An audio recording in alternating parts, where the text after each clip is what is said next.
pledge allegiance, please. I pledge allegiance to the flag of the United States of America and to the republic for which it stands, one nation, under God, indivisible, with liberty and justice for all. Thank you. Okay, are there any comments from the public? Anybody from the public here? Non-agenda items? Seeing none. Moving on to item 3, any corrections to the agenda, consent calendar? Seeing none. Adoption of the consent calendar? I'll move adoption of the consent calendar. Second.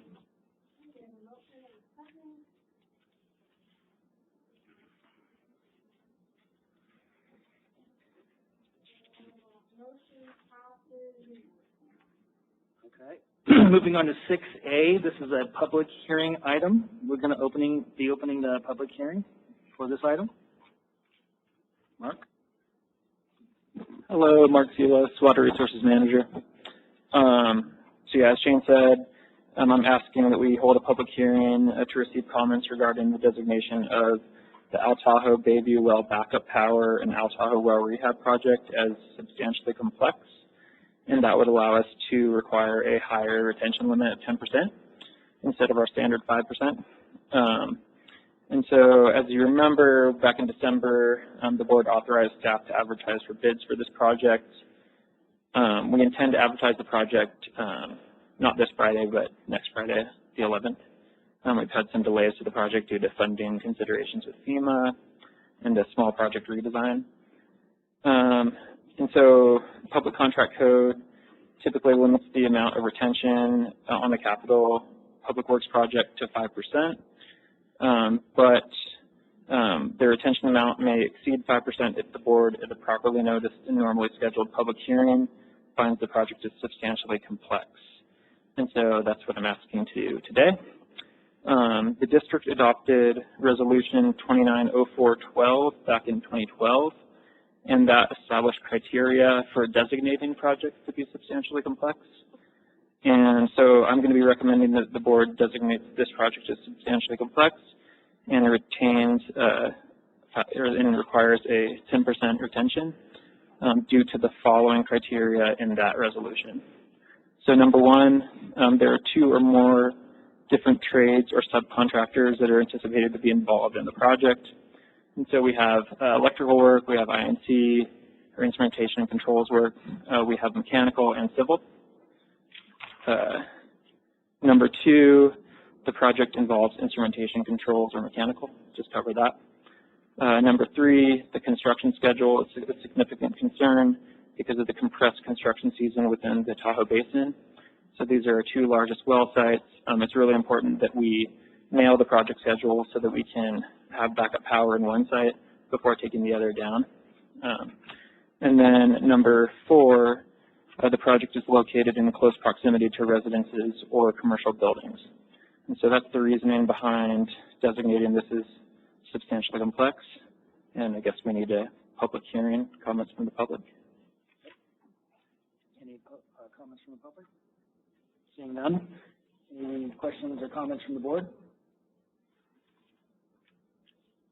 What would you like us to do? All right. So I guess the requested action is pursuant to the facts, find the Tahoe Bayview Well Backup Power Project and Tahoe Well Rehabilitation Project as substantially complex and require a 10% retention limit. So moved. Second.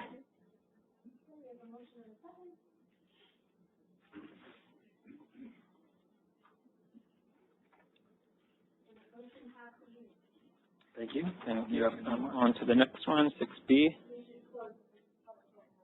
Closing the public hearing. Am I speaking loud enough? No. They are on. I got it right here. I'm quiet too. All right. Item 6B, Mark. So this is the award for the Harvey Place Reservoir Diffuser Line Replacement Project. Back in February, the board authorized staff to advertise construction bids for this project. It includes a bathymetric survey of Harvey Place Reservoir, removal and disposal of the original lead-weighted aeration lines there, and design and construction of a replacement aeration system designed to fully mix the reservoir to maintain aerobic conditions in the reservoir and to avoid harmful algal blooms. Staff advertised construction bids for this project on February 14th, 2025. We received 2 bids in the amounts of $294,000 and $875,000. The engineer's estimate is $328,000. Aquatic Resource Management Incorporated was the low bidder. They had 2 minor contractual irregularities, but our contract specialist was able to verify all of the information and confirm that it met the district's requirements. And so we are going to recommend awarding to Aquatic Resource Management Incorporated. Okay, questions? Any questions from the board? It was much higher. It was $895,000. Or sorry, $875,000. I mean, that's just, Yeah. and this is just our big curiosity, but like 3 times as much, like if you look at the bid, what was Yeah, we looked at them. I mean, they were identical scope of works. The thing that we could think about was the high bid, so that the designer and constructor of the aeration system was a subcontractor under a local Class A contractor. And so there could have been a significant markup there. Also, their mobilization, demobilization costs would have been much higher coming from Tennessee as opposed to Oakland, California. And so those are the main things that we can think of.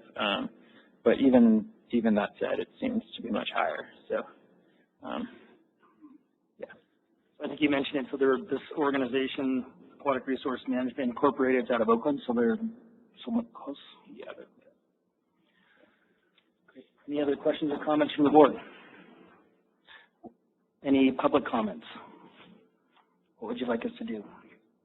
I would like to find minor irregularities in the bid from Aquatic Resource Management Incorporated to be immaterial and waive minor irregularities, and award the Harvey Place Reservoir Diffuser Line Replacement Project to the lowest responsible bidder, Aquatic Resource Management Incorporated, in the amount of $294,000. Second.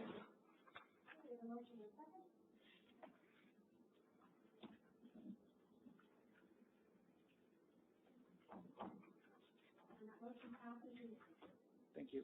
Great. Thank you, Mark. Moving on to 6C, physical water connection deposit increase. Sarah? Good afternoon, board. Sarah Nelson, Customer Service Supervisor. The district reviews plans for any new builds or remodels in South Lake Tahoe and charges customers to connect to our system. In these connection fees, a customer pays a physical water connection deposit for any new water service installations. This fee is for the district's water crews, time and materials to tap into our water main and bring the water line to the customer's property line. The customer is then billed for the actual time and material charges, and then they receive a copy of their work order. Since the district last increased the physical water connection deposit in 2017 from $3,000 to $5,000, construction costs have increased substantially. District staff analyzed the average charges for time and material costs for the years pre and post-COVID. So pre-COVID in 2019 and 2020, the average time and material cost was $4,800. And for the years of 2021 through 2023, the average cost was steady around $6,500. During my staff report on March 6th, the board asked about the breakdown of installation costs between parts and labor. I did some analysis on work orders over the last 3 years, and it looks like parts make up about 82% of the work order, and then the remaining 18% is labor costs. As a reminder, increasing the amount of this deposit does not have any impact on how much the customer actually pays, since we pass along the actual cost. By increasing the deposit from $5,000 to $7,500, it will better represent our expected costs.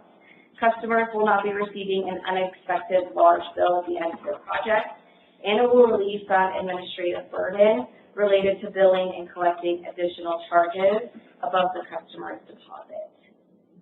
Many customers who have recently received these large bills for service installations have expressed their frustration that the costs were so high above their deposits when their installation was a fairly typical installation with no special circumstances. So today, the staff is recommending that the board adopt ordinance number 594-25, increasing the physical water connection deposit from $5,000 to $7,500. Do you guys have any questions for me? I have one. So any comments from anybody, public? We have not received any comments or any backlash or any negative feedback or anything. Yeah, I mean, I'm sorry, I wasn't at the meeting that you discussed this before, and my initial concern was, you know, just, again, increasing costs for construction and projects that we may want to see in the community and not trying to be a barrier to that. But I think what you laid out, the rationale and everything makes sense. Kind of it is what it is. They're going to pay it one way or another. I didn't track like why it would be an administrative benefit, because I doubt any of them ever hit the number perfectly. So you're always going to be either billing somebody or reimbursing somebody. But other than that, you know, I think you made the case for me, so I'm a little more comfortable. Thanks. Good job. Any other comments from the board or questions from the board? Yeah, it was a really good presentation last time. Any comments from the public? I see Jesse's arrived, so. All right, seeing none, what is your requested board action? Staff requests that the board adopt ordinance number 294-25, amending section 3.1.49F of the Administrative Code Appendix Fee Schedule, increasing the deposit amount from $5,000 to $7,500 for the physical water connection deposit. Yes, sorry. So moved. Second that.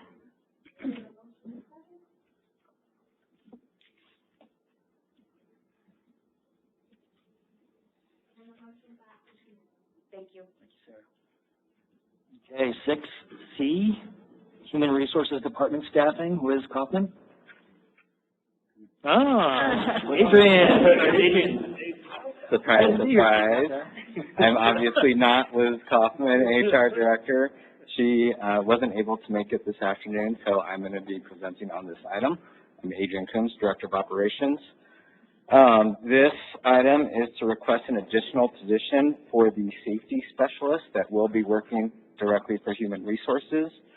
I'll tell you that starting in this position, Director of Operations, this is one of the most important positions that I felt like the district needed.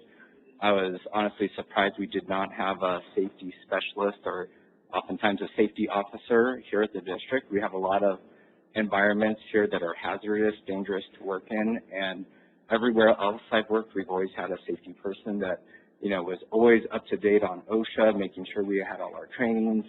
You know, upon hire, you'd go through 10 trainings before you ever did anything. And I have definitely felt like that was something missing here at the district. You know, we care about our employees, and one of the biggest ways you can show that you actually care about your employees is ensuring their safety.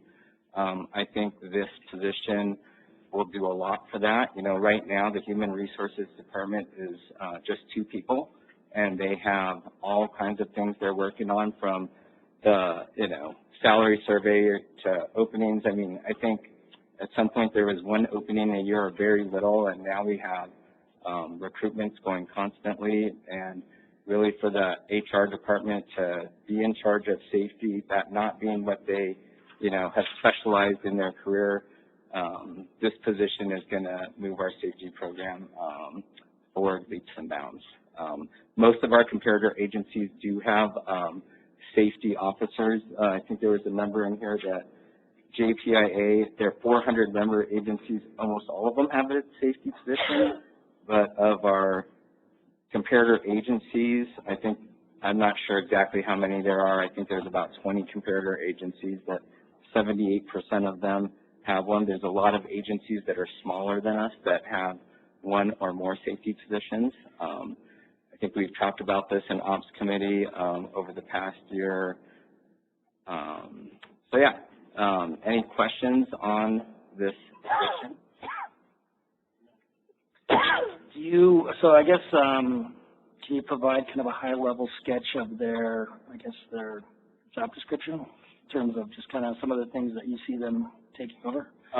Well, I would definitely say all of the safety policies that we have, they would be in charge of those and updating them accordingly with new regulations that come out from OSHA or Cal OSHA. They would be in charge of ensuring all of our employees get their required training. So upon hire, they're going to have to go to confined space training before they ever enter a confined space. They're going to have AC pipe training before they ever cut an AC pipe.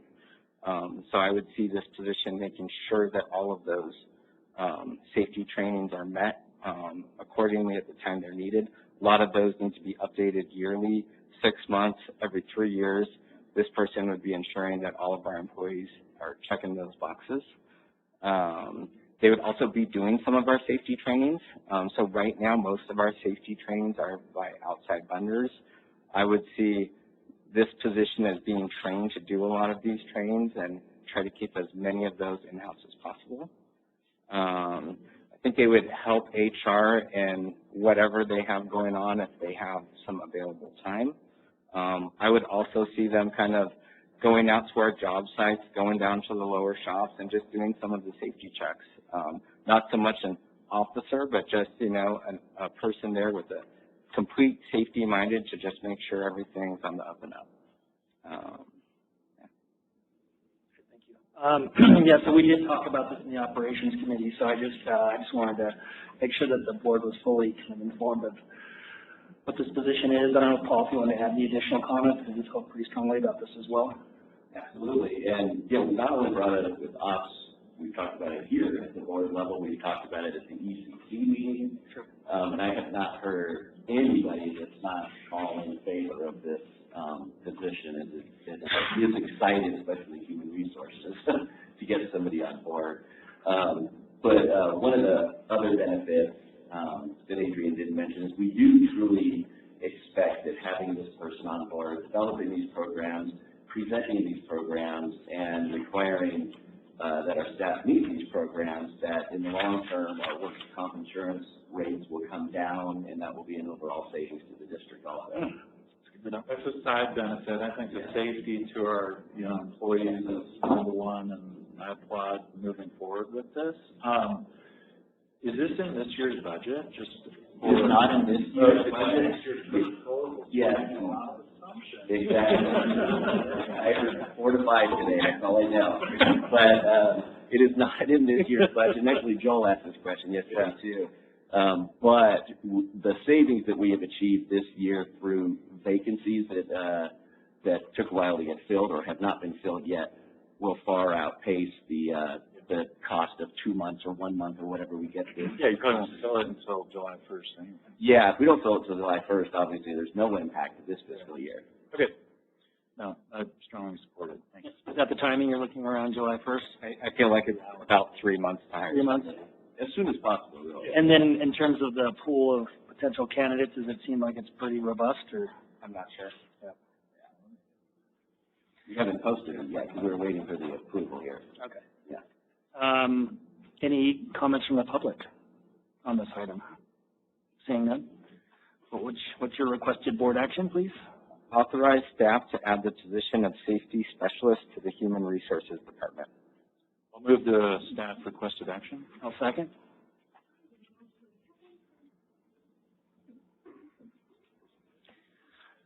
Thank you, Adrian. All right. Thank you. All right, moving on to item 6E, 2025 asphalt patching and trench paving services bid. Chris? Good afternoon. Every year prior to dig season, we go out to bid for a patch paving contractor to come in, and remove the temporary asphalt that we put in the roadways in the city and the county, and come back in and put in hot mix, city and county approved hot mix. So this year we went out to bid, and we received 7 bids, and the bid ranges were from a little over $621,000 to a little over $1.7 million. So we've got a lot of bids, but a big variance in money also. The lowest bidder turned out to be Alcorn General Engineering. It's a local company up here. They have worked for the district before. The last time we worked with them, they were very responsive and very productive, really easy to get along with. So I'm hoping it's still the same. The son was part of the team that worked for us last time. I believe now he's the one basically in charge of the company, and we got along great. They did a lot of good work for us with very little to no problems at all. So I'm here to ask today if we can get this approved and move forward. Great. Are there any questions or comments from the board? No, I'm not sure about the bid per se, because just touching on something that we talked about kind of going back, in terms of kind of the scale and requirements for paving and patching now, as we work with the city and county, how are we with those discussions? I mean, is it still too egregious? Is it looking good? You know, kind of in your mindset? And it just kind of triggered that thought process. Actually, the city and the county, I'd have to say, work with us quite well. You probably remember a few years ago where out in the county, if we had a patch, you know, we had to do 20 by 20, you know, type patch. They kind of narrowed it down depending on each situation and depending on the speed of the road. In other words, if you're 35 miles an hour and more, they require a little bit longer. But we still paid out to the center line, you know, but they decreased the lengths of it. Remember, it used to be something like 15 or 20 feet past the hole and before. I think that's changed a little. So they have worked with us. Right now it's acceptable. You know, everybody's pretty much in agreement. It is what it is.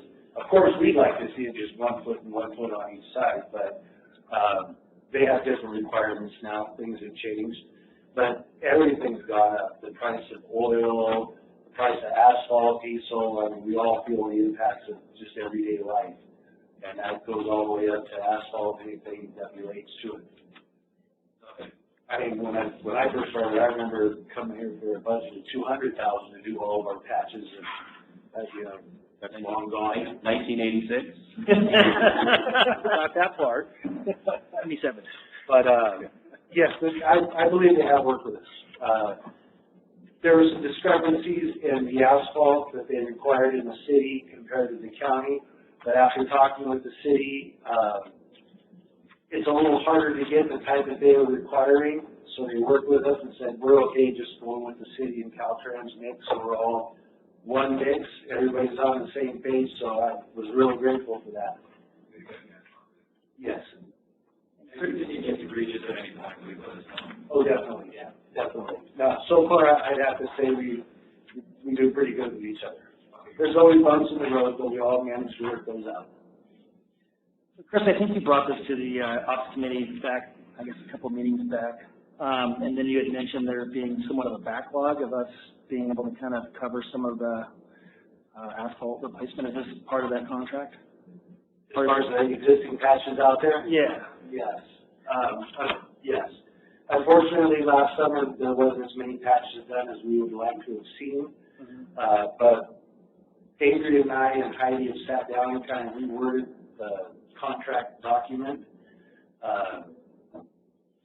requiring patches, more patches to be done, and with, you know, possible consequences of it not. Basically what happens is, you know, up here we have a short bid season. So everybody's out contractor-wise to make as much money as they can during that May to October period. And what we've seen, you know, in some contractors is that they get spread out too much. They can't handle everything that they've gotten on the books that they're supposed to do. There were some family issues last summer, a couple things like that. So the way we've rewritten the contract, it kind of makes it to where if you're going to bid on this job, you know in black and white what's required of you, and if it's not completed, we're going to be talking with possible consequences at the end. Unfortunately, that's the way we have to go, because if we don't get the patches done that need to be done, we have the city and the county breathing down our necks. When they're out plowing, if one of those plows hits a temporary patch and catches an edge, I've seen blades ripped off of those big graders, things like that. So it is what it is. We just have to enforce a little bit more, and we have to just help the contractors understand that when you sign up for this, this is what we expect to get done. And I think we've accomplished that. Performance is important. It is. It is. Yeah. You know, like I said, everybody knows how hard it is to make a living up here, especially in that short window of construction season. But we have an obligation, and we need to be put first. And that's what we're trying to do with the rewriting of some of the bid documents. Are there any public comments on this item? Seeing none, call a motion. You want me to read it off first? Yeah, I'm sorry. Yeah. Award the 2025 asphalt patching and trench paving services project to the lowest responsible bidder, Alcorn General Engineering, in the amount of $621,456.50.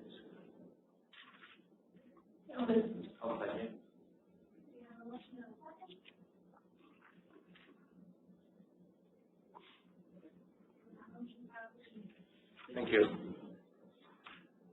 All right, moving on to item 6F, Pioneer Trail Water Service Relocation Project. Brett? Good afternoon. I'm back again a month later with very similar items that I came to you with a month ago regarding the Pioneer Trail Pedestrian Improvements Project that the city is completing this summer from Lawrence to Skewon.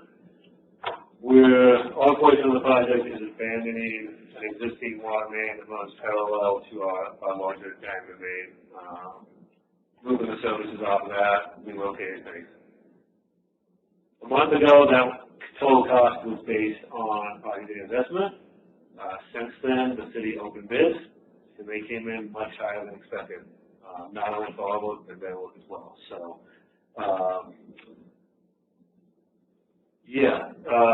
the previous agreement that we were authorized for was in the amount of $576,000 and some change. Today, we're asking to increase that to $893,000 and some change. That's based on the actual bid results. So, just to give you the full picture, the city's engineering investment for the entire project, including their work and ours, was about $4.8 million. The low bid that they received from B&M Civil is $6.3 million and some change. They had two bids. The second bid was $9.7 million. So, they came in much higher than they expected.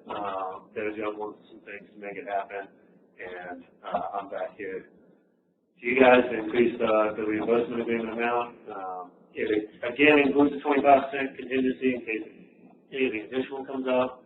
Will be covered, but we were significantly under our estimate based on at the water line replacement work we've done. Some of it came in right in line with what we used to see in, like running new services, was right in line.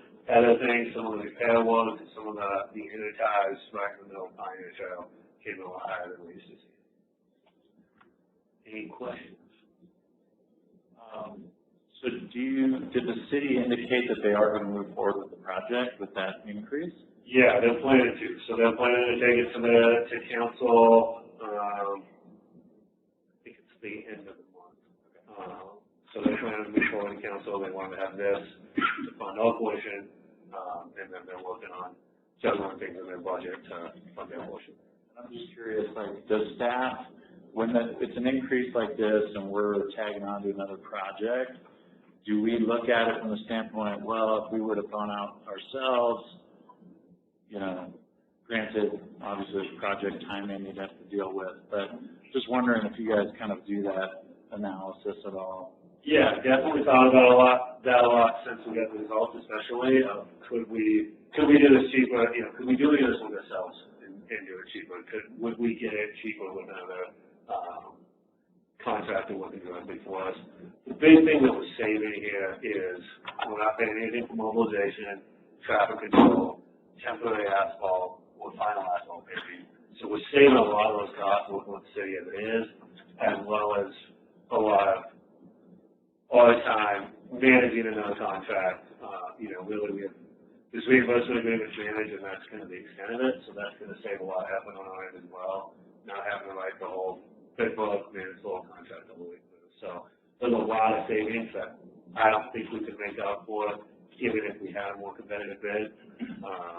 And I think this is, you know, kind of indicative of the bidding climate. It'll be really interesting to see our next couple bids and how they come out with the things that we've seen just today with some of the other items as well. Quick question on, so what was did they have an engineer's estimate as well going into this, like the city themselves? Yeah, the total estimate was 4.8. And then the total bid came in at 6.3. And then as part of that, I guess, review of the bids, do we have any role in that in any way, or? Not the details of the bid. You know, they provided all the costs, all the breakdown of every single bid item. So I played with all sorts of math, I guess, engineering spreadsheet. You know, trying to see what was, you know, significantly out of range and what stuff was in range. So there was some surprises in that. I think a lot of it really comes down to working in Pioneer Trail, having crossed Pioneer Trail, and all the headaches that come with that. Working on all these other existing utilities and new storm drains and gas mains, and, you know, it's a really busy corridor for existing utilities, including our own. So that's why we're trying to clean some of this up now. You know, I really try to think about, could we not do this now? So there's a good portion of it that we could put off, but we're going to have to do it someday. And so now is the best opportunity to do it. Take advantage of the city, taking care of most of it for us, and not having to go in, fix leaks on a brand new road, or do this, you know, relocation work on a brand new road, brand new sidewalks, brand new storm drains, all those kinds of things. So it is the best time to do it, and we're just going to swallow the cost this year. Any comments or questions? No, I'm just looking, you know, as you said, in terms of like future estimates and bids, whether this is site-specific or methodology-related, we'll find out. Yeah. No, I appreciate the background, and I agree with everything you said. Okay, are there any comments from the public? Seeing none, what was your requested action? Authorize the general manager to enter into a reimbursement agreement with the City of South Lake Tahoe to provide for the abandonment or relocation of water and sewer utilities in the amount of $893,617.75. So moved. I'll second.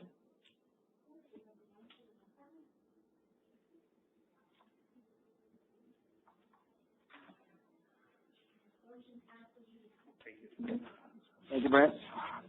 All right. Where are we? We are at item 7, standing and ad hoc committees and liaison reports. Kelly? I attended the El Dorado Water Agency meeting last month, remotely here at the district. And the main thing on the agenda that was of interest to us was there was like a preliminary report from the consultant regarding their strategic plan. Nothing really jumped out. I and Paul will be attending in person the meeting next Wednesday on the 9th, where they're going to have a board workshop. And another thing I'd like to mention that in other agenda items, 2 of our employees, Shelley Thompson, received kudos and thanks for her important contribution with helping them with the legislative issues, and Mark Selos for everything water related.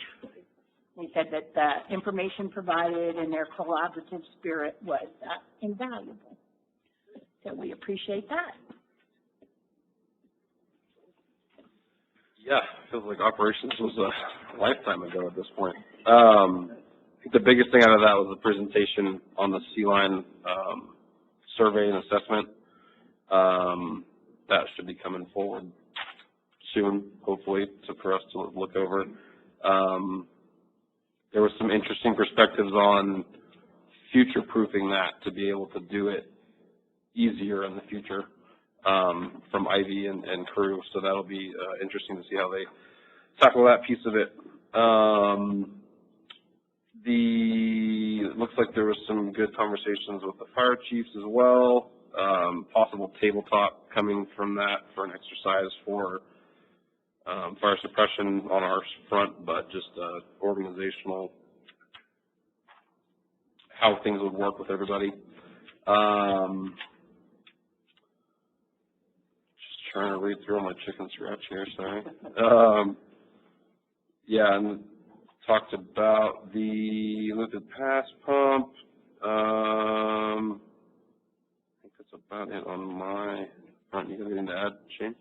No, I just, that was a really good meeting, and again, the majority of the meeting was Megan. She did a really thorough presentation on kind of the condition of the sea line. It's definitely another one of those examples of kicking the can and us really not tracking kind of the status of what's going on there, so that's another big capital improvement project that's likely to come forward. I do want to recognize Jesse for attending our meeting. That was really nice. We finally had a member of our public there and very engaged. That was a mistake. This is on purpose. We almost didn't let him in. But no, I think that was really great to have you there, and you can see how the sausage is made here at STPUD. No, really good input as it relates to some of the work we're doing for hazard reduction in and around our infrastructure as it relates to fuels reduction. So thank you for your attendance and showing up today. Anything? Okay. Moving on. Unless there's anything else, moving on to board member reports. Just something quickly to reiterate something I said at the budget workshop before this, and this kind of looks to the efficiency meeting coming up on the 9th. You know, we discussed kind of budgetary items for those that weren't in attendance, and so looking at the efficiency meeting, we're currently limited to a 1 megawatt renewable energy system here now. As we look into our budgetary future, having more control over that to lower costs and increase efficiency and redundancy is an important goal I think should be for the district and myself. And so I'd love to see a way in which we could work with the CPUC right now, if at all possible, given the rate study that's being investigated, to see how we could push our agenda to achieve that. And so we'll hold it there, but wanted to mention it here again for the record.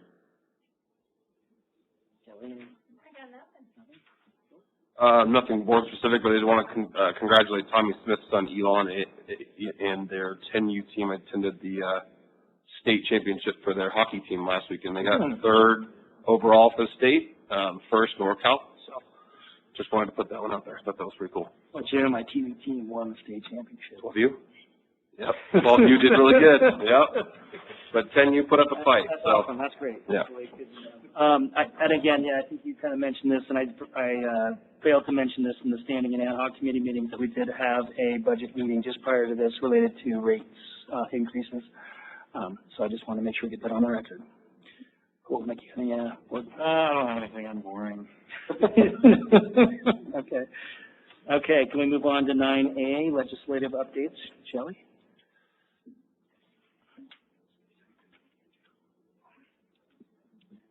Good afternoon. This is the peak of legislative season, so I wanted to provide an update on things that we've been doing for the district. So normally I fly back to DC with our water partners to work with our federal representatives as well as agencies, but our lobbyists encouraged us to not do that this year. Just there's a lot of change and distraction. So instead we've been meeting with our representatives when they've been out here and talking to staff. So the Congress recently passed the continuing resolution for a budget. That CR for fiscal year 25 did not include our earmark request for Park Avenue. So we're working on that. It also did not include, usually the budget as well as other continuing resolutions includes the very specific language for Lake Tahoe Restoration Act appropriation. So for us, that's up to $7 million for Tahoe Water for Fire Infrastructure. So while it wasn't written, we've met with Congressman Amedee of Nevada as well as Congressman Kiley of California's DC staff on that issue, and they said even though it's not written, it is Congress's intent, and they're going to do everything in their power to make sure that funding still flows through the Forest Service for water for fire infrastructure. So more on that. As far as the earmark, we all three of our representatives, Congressman Kiley, Senator Schiff, and Senator Padilla, all had their earmark requests posted, and we've resubmitted our Park Avenue Waterline project. This is the project we had submitted last year that made Congress's list, and if Congress had approved earmarks, it would have been funded. But we're giving it another try. This is a really great project. It upsizes water lines and installs hydrants on Park Avenue down by State Line. It'll also benefit Lakeside. It's got some intertie components. We're looping water lines to improve water quality. It's a really cool project. So we've resubmitted that project to all three of our representatives. We got a lot of local support. City Mayor Tammy Wallace wrote us a letter of support, as did our county supervisor, Brooke Lane. Team Tahoe, we had a letter of support from, as well as El Dorado Water Agency. Kiley's office and Kiley himself has told us that they are moving forward any projects that made the list last year to be on their list this year. So feeling very hopeful that our project will make the list, and we'll see what Congress decides for this year's budget. Finally, Congressman Kiley was in district, feels like a long time ago. I think it was only a week and a half ago. So we hosted him here for a morning session to talk about some of the priorities for the district. We were joined by Tahoe Regional Planning Agency, the League to Save Lake Tahoe Community College, and Heavenly. The points that we were really honing in on was Kiley's office has been helping us with some FEMA funding that we have, FEMA grant funding that is being very slowly handled. And so his office is looking into that to try to move that forward for us. There's also been talk about funding for state revolving funds, and the district gets a lot of SRF loans for water and sewer projects. These low interest loans help us complete our capital improvement program and provide for long-term low-interest financing, which is spectacular. So just, there's lots of programs being assessed right now at the federal level and highlighting the importance of that program for water and sewer districts in California. And then some of our partners brought up some other issues that they're working on. Heavenly talked about how U.S. Forest Service staffing, the staff at the Forest Service approves a lot of permits. For Heavenly, for Vail, they approve permits for them to operate on forest-owned land, and that having people in those seats enables our community to continue moving forward with business. So highlighting the importance of our partners at the Forest Service. The community college was submitted an earmark project for their public safety training center, which we have written multiple letters of support for. And again, we brought up this issue of the Lake Tahoe Restoration Act funding language not being included in the CR. So things are moving along at the federal level. Jumping to the state level, I was in SAC last week. It's a exciting time in Sacramento. 56 50% of our assembly and senators are freshmen. They've served less than 2 years. So there's a lot of opportunity to educate our representatives around the state on what Tahoe is and why what we do here is important and how we're different from LA and San Francisco. You can't talk to anybody without the LA fire coming up. That is the hot topic in Sacramento, as well as budget. You know, they're waiting to see tax day is coming, so they'll see what the budget looks like after that, but everybody is preparing to tighten their belt. So we were down there, I was down there one day with the California Tahoe Alliance, and I call it speed dating. We split into groups and we each talked to, 10 representatives trying to build up support for Tahoe. The 3 issues we were highlighting was the water district bill that we have with Assemblymember Bennett that expands grant funding for water for fire suppression infrastructure. We talked about transportation funding, as well as a bill that funds habitat conservation, which a lot of that funding comes into Tahoe as well. So it's always great to be in SAC with our regional partners that are also advocating for things that really do make a difference for us as a water district. ACWA had their ledge symposium, lots and lots and lots of water and fire bills that we're tracking.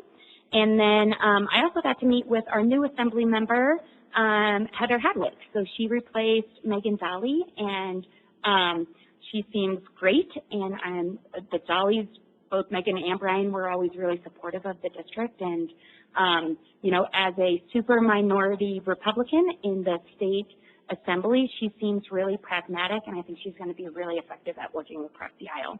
So looking forward to working with her staff. Any questions? Just a quick one in terms of the interaction with the Forest Service in terms of permitting. Was there any feedback received just looking at some of our projects and, Forest Service could be challenging at the best of times, given the reality we face. Do they have a solution? Do you have any contemplation of what they're going to do in terms of the delays and all these other things to kind of move things forward for not just us as a district, but as a basin? Or is it just kind of up in the air? Yeah, so the Forest Service staff doesn't have that information, and Congressman Kiley didn't address it. I know that USDA is currently being evaluated by the Department of Government Efficiency right now, so I think we'll know more in the coming weeks of what additional cuts may be made. The Forest Service is preparing for more cuts to be coming. But I guess, just in terms of, and the answer maybe we don't know, but is it just, are people even contemplating a solution, or is just stagnation this where we're going to end up because no one put the forethought into it? You see what I'm saying? I do not know. My crystal ball is not functioning properly. In my recent interactions with the Forest Service, things have basically ground to a halt because there's such uncertainty in terms of their budget, what effects the DOJ is going to have and other reviews are going to have. So everyone, even DOT, US DOT and others, they've all kind of ground to a halt in terms of approving things because they don't know, which obviously doesn't help any of us that have contracts or funding or projects. But it's a truly unknown, and I think trying to prognosticate is even more challenging during this current situation. So I don't see anything moving very quickly anytime soon. I can prognosticate for you. I should come back in 6 months to see if I'm right. The funding gets cut massively, everything grinds to a complete halt, and all our projects on federal lands are seized for the foreseeable future. Unless there's we've seen how this administration operates. There's no forethought into a lot of different things, and so I'm suspect that there's a solution at the back of this rainbow that doesn't result in just completely a halting on everything we're doing with federal lands. But we'll see. And I hope I'm wrong. I guess, this is probably not really necessarily geared towards you, but maybe for staff and just anticipating, I guess, with the announcement of these new tariffs and kind of what are the implications for us. There's all these other things with our partners and our ability to kind of get stuff on the ground, and I guess I just have so many questions, and it seems like there's tons of uncertainty for us, and I guess it'd probably be nice to know like which of those things in our capital improvement program that are scheduled out for the next few years might be impacted in that way, and how much additional is it going to cost us to put that stuff on the ground with tariffs and things like that. I'm just really, it's a lot of unknowns out there that I don't know if there's anybody that's got an answer, but it'd be great to try to anticipate some of those challenges, I guess, as we move forward.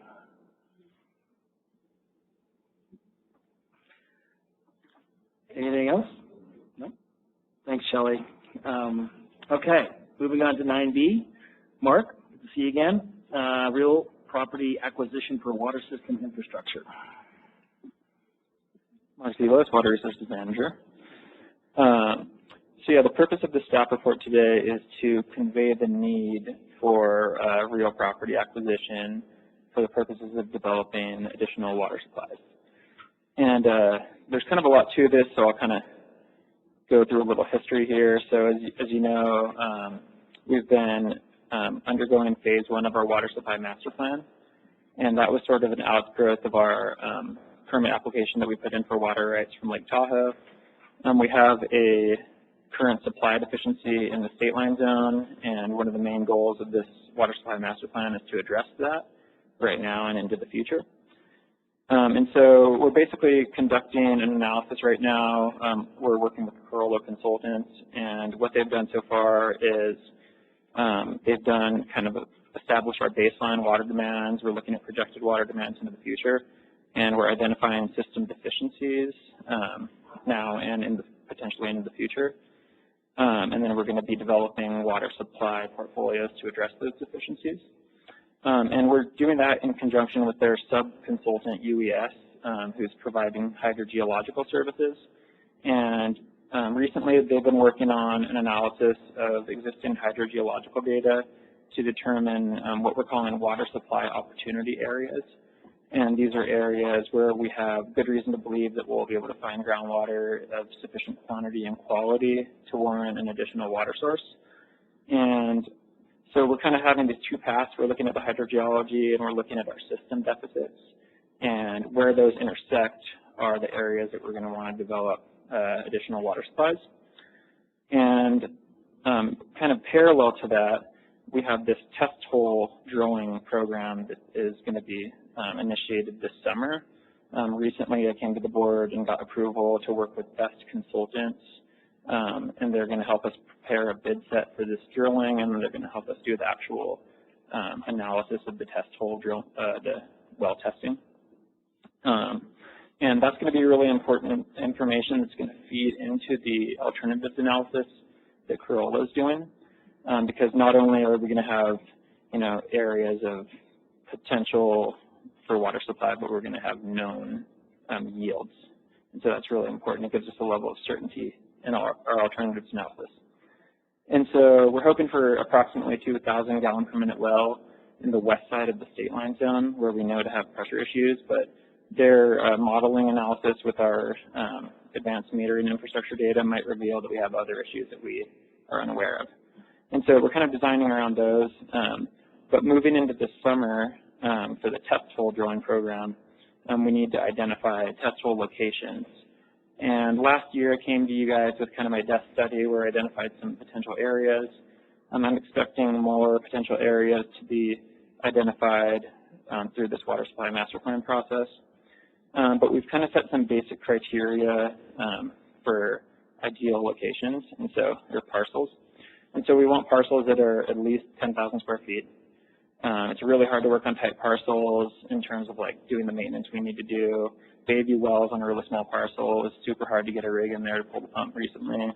And we're going to have things like backup power and storage and access considerations that we need to take into account. So we're looking for large parcels. It's ideal if they're located adjacent to or shortly away from an existing high-capacity main line. Because if we're putting a high-capacity well in an area that there's not a high-capacity main, that really jacks up the cost. Obviously, we need to meet all the regulated setbacks from sewer lines and potentially contaminated areas and things like that. We're also trying to avoid stormwater infiltration basins, which we know can cause issues with contamination. And lastly, it'd be really important to us to have like a multi-benefit parcel. And so if there's a parcel that we can identify that is maybe not just a well site, but also could serve some other need in our water system, then that would be ideal, especially as we go into this test hole program where we don't really have any certainty that we're going to get an acceptable well site. And so I kind of identified some general areas earlier. We have an existing parcel that we own on Tanglewood, and that's across 50 from Sierra Tract. And I think this is a really promising potential well site based on the local hydrogeology of the area. Most of our high-capacity wells are on that side of 50. You know, that's just across the river from Tahoe neighborhood, which is like a really high-yield area. And it's a district-owned parcel, so we're definitely going to be incorporating that parcel into our well site.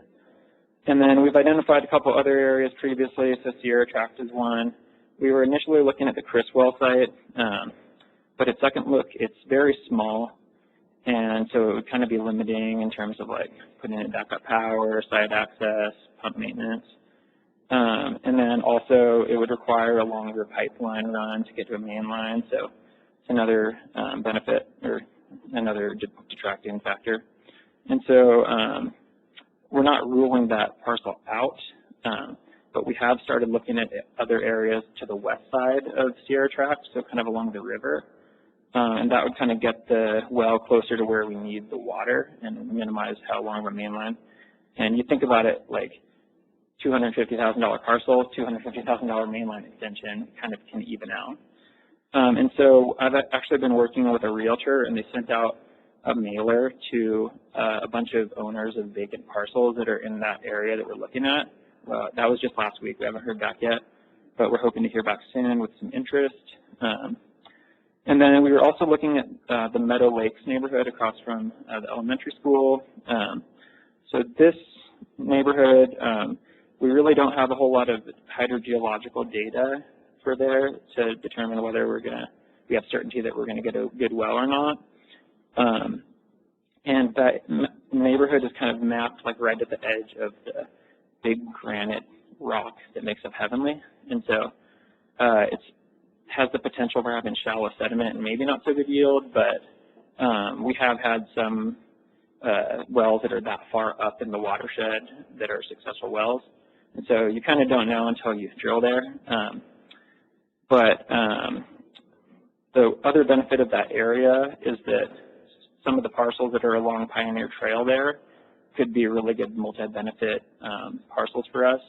And particularly, that area is right at the junction of 3 of our pressure zones. So we have the state line zone, which is where Meadow Lakes is. And then uphill from that, we have Montgomery Estates, Upper Montgomery Estates, goes down into Montgomery. And then right crossing Pioneer there goes into Golden Bear and Kokanee. And so there are parcels that are like right near the junction of those zones that we could potentially use to install, like, say, a pressure-reducing valve that would allow us to circulate that water back in the state line zone and maintain water quality. Also, you might be able to put in a booster station there if you wanted to send water along the soon-to-be-constructed Pioneer Trail water line to Myers instead of having to go to by gravity from Montgomery Estates. So it's a very versatile area potentially for our water system. And we actually had great interest in some of these parcels that were on the market a few years ago, but they were sold and we didn't have the chance on them. And so I've been keeping my eye on that area. There's actually a parcel on the market right now that could be of interest. And then in addition to these areas that have been identified, we might have additional areas that are coming out of the water supply master plan, this hydrogeological analysis that I was talking about that we haven't received a tech memo on yet. And so we have a lot of options. And so for procurement, we have a couple different options. The best probably option that would be the least risk to the district is that we could make an offer that's contingent on the results of a test hole drilling program. And we've done that in the past before actually. Strangely, this Tanglewood property I saw in our documentation that was the case. But we ended up with the property anyway, even though we didn't drill a test hole. So I guess we just thought it was good enough to hold on to. But yeah, we could do that, but it could be difficult. We've kind of sent some feelers out to sellers on the market, and there's not a whole lot of excitement to let a drill rig in and drill on your property. This is definitely a seller's market, and there are a very limited amount of developable parcels, and so it could be difficult to have an owner that would allow us to do that. Also, it requires a lot of site work. Usually there are trees that need to be removed and things like that, and then they also might charge us for that if they let us do it at all. Another option is to buy outright and then resell later if we don't need it. Seems like real estate only goes up here. Doesn't seem too risky. And then thirdly, we're looking at parcels that we own but don't use that we could offer as a land swap. And so one of them that we've been looking at is our former Ralph Well parcel. It was actually 3 parcels on Ralph, and 2 of them had SUZ on them, and we actually ended up restoring those parcels and banking the land. But the third one, it is an ostensibly developable parcel. It doesn't have an IPE score, and so obviously it is not of much value to us right now. It doesn't have a land capability analysis or anything. And so it's not of great value to us right now, but if we were to get it surveyed and have it analyzed, then it might be something that we could put on the market or offer as a trade. It's my understanding of the process that prior to any real estate negotiation, staff would need to initiate closed session with the board to kind of negotiate the terms of any offer that we would make. And so it kind of has the potential to be a drawn-out process, right? Because if you negotiate the terms of an offer and then present it to the seller and they're not okay with it, and that's another 2 weeks, and there can be a lot of back and forth, and real estate moves really quickly here. And so we don't want to miss out on a good parcel. But yeah, so basically, moving forward with this water supply master plan, the test hole drilling program, and eventually siting a new well, we'll need more property.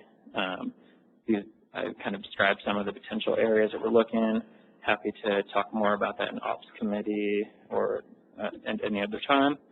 And just wanted to put this all on your radar so that if we come to you in the future with a need, then that's the background. Can I ask you a couple questions? Sure, yeah. So for the sites you're looking at, are we looking at just one location? Are we looking at multiple locations to establish some water supply, or is it just? So ideally, we'd like to do a 3-well test hole program, and that's what our agreement with BEST was based on, the cost breakdown for that. That doesn't mean we can't do one. If we do one and get a great well, we might not need to proceed. And that's the question. It's really yeah.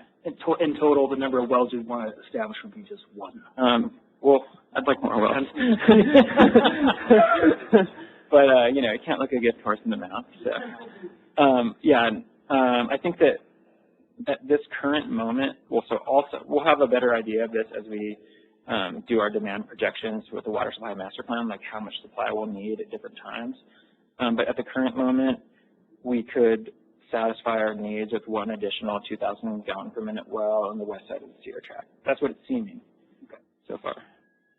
In terms of timing, what are we looking at in terms of timing of getting this rolling? Yeah, and so I was hoping to be able to do all 3 test holes this summer in order to have the information that we need to conduct a really robust alternatives analysis for the water supply master plan.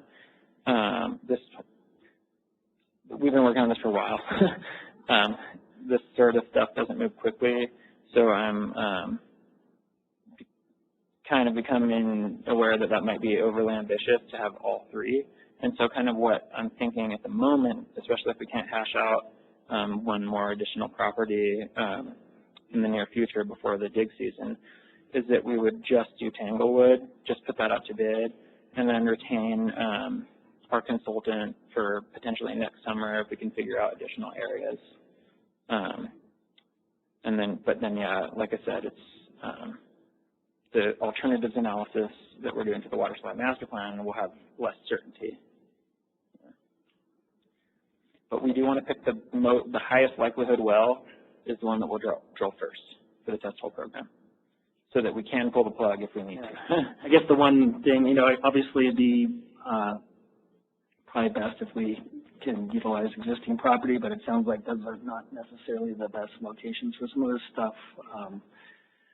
I guess the thing you kind of draw my attention to was really related to the challenges of potentially getting the okay from the property owner to drill those test sites. So I guess I'm more nervous about that and how we navigate that, but yeah. And that's kind of, like I said, we kind of sent out feelers to a few different sellers and haven't really had any bites on that. And so I would say we might want to just go the standard route of just acquisition, and then if we don't need the parcel, then. One of the considerations at Meadow Lake site, if we had a property in that location, that is where we would rebuild the PRVs that the new Pioneer Trail water line would connect to. Ideally, we would have that property and be able to build those PRVs at the same time as we build the pipe in 26. So, I feel like those sites, it's not as important to get the seller to do a contingent offer on, like the well quality, because we have an immediate other benefit. We'll be able to build the Pioneer Trail water line either way, even if we connect them to the old PRVs. It's just those old PRVs are out in Pioneer Trail involved in the roadway. And that's not ideal for ongoing operations and maintenance. So, there's definitely an economy of scale benefit here, even if we spend a little bit on the property to get vaulted PRVs out of a major roadway. And yeah, that site, in terms of a well site, I probably don't have enough confidence in that site to just procure it for a test well. Mm-hmm. But I think that because we have this other really high priority use for it, mm-hmm. then it would be worth a shot. In terms of the actual working through the real estate deal, I guess I wanted to put forward maybe an ad-hoc committee or something that we could help facilitate that, so you're not waiting every 2 weeks or whatever the schedule of the board is. Is that something that we could probably look into? I'm not sure we need that. We could, and that might help speed it up. But I think just through the board meeting process, after discussing in closed session, we could always come out of closed session, and you could take action that provides maybe some broad negotiation parameters for us to use, and then that way we don't have to keep coming back. Yeah. I guess I don't want to be the roadblock on this stuff, and so whatever we can do to help facilitate and make these things happen. So anyway, I just want you to know that we're not going to be the hurdle that you need to kind of work through, I guess. Does that sound right? They might be them. Mark and I talked about the closed session item. I think exactly what you're saying is that it gives us some direction, some broad scope. Yeah. That gives us some leeway to negotiate. That way we're not going back and forth. Yeah. I have a quick question. Are you only looking at privately owned property? We do also look at publicly owned property, but so a lot of the Forest Service lots are Burton Santini, the ones that are in neighborhoods, so pretty much write those off. And then there are some CTC lots that could serve our benefits. They're typically closer to the creeks, so they're typically not as good because they're sloped and things like that. But there are some that we've identified that could work, but trying to move it on our timeline, it's actually quicker to work with a private seller because CTC only works only meets every quarter. That was not a split. Only meets. The board only meets every quarter, and so it's obviously difficult to implement that. Location, there's this big CTC parcel right across the street from the private parcel we've been talking to. But my understanding is we floated the idea with them and they were not into it. Yeah, I have approached them about that property, and basically I had to tell them I could put it anywhere else if they were going to give me easement on the CTC. I didn't have strong. Yeah. other comments or questions from the board? Anything else you want to add there, Mark? No, that's it. Thank you. Thank you for the presentation. All right. Okay. What else we got? General manager report. Yeah, and I just have one project I wanted to talk about only because it has involved significant amount of staff time that's been invested into it the last couple of years. But we received a call, I think it was the day after the last board meeting, from Tahoe Property Owners Association, and they let us know that their board voted and they decided to discontinue consolidation discussions with the district. They are moving forward with a 2,000-gallon per minute well, as well as a booster station somewhere near the marina, and some storage. I can't remember where they said the storage was going to be. And then once those approved improvements are completed, their plan is to continue their contract with Lucan's Water to operate it. So that's the path they're moving forward with. And so we're just waiting for Kennedy Jinks to finalize their alternatives analysis report, and then we will forward that to them along with an invoice for their share, and then we will invoice El Dorado Water Agency for the portion they said they would fund. I had a feeling they were going that direction. Thank you. Okay. Anything else from you, Paul? No. Okay. I guess we're moving on to staff and attorney reports. Oh, wait. We've done that. Sorry. Where am I at? We're there. Okay. So there's the notice of past and future meetings. We're going to adjourn the meeting and go into closed session. And a closed session, nothing to report. Meeting adjourned.